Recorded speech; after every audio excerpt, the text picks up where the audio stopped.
দোস্ত, একটা কথা মাথায় আসছে, শুনবে একটু? কিরে, কি হয়েছে? এই যে তুই দুনিয়াতে কত ইবাদত করস, হ্যাঁ, এই নামাজ পড়স, রোজা রাখস, আল্লাহকে বিশ্বাস করস।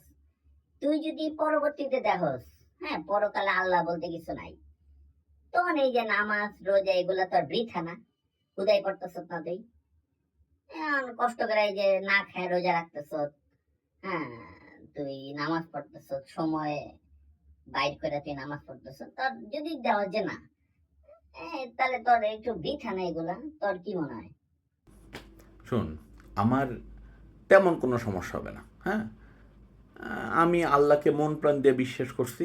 হ্যাঁ, নামাজ পড়ছি, রোজা রাখছি, আল্লাহর ইবাদত করছি। এখন আমি যদি যা দেখি যে না, হ্যাঁ, আল্লাহ নাই, তাহলে হয়তো বা আমি ধরে নিব এগুলা বৃথা। কিন্তু তুই চিন্তা কর, তুই তো আল্লাহরে বিশ্বাস করস নাই দুনিয়াতে। হ্যাঁ, বিশ্বাস করস নাই, নামাজ পড়স নাই, রোজা রাখস নাই, আল্লাহ নফরমানি করছত, হ্যাঁ, হারাম কাজ করছত। এখন তুই নাস্তিক। তুই যদি পরকালে যা দেহস আল্লাহ আসলেই আছে, তাহলে চিন্তা কর তোর কি হবে। আমার তেমন কোনো সমস্যা নাই, কিন্তু তোর কি হবে? তুই যদি দেহস যে আল্লাহ আসলেই আছে, তখন তুই কি করবি? এটা এটা তুই আগে আমার বল। রি রি রি রি রি রি রি রি রি রি রি রা রা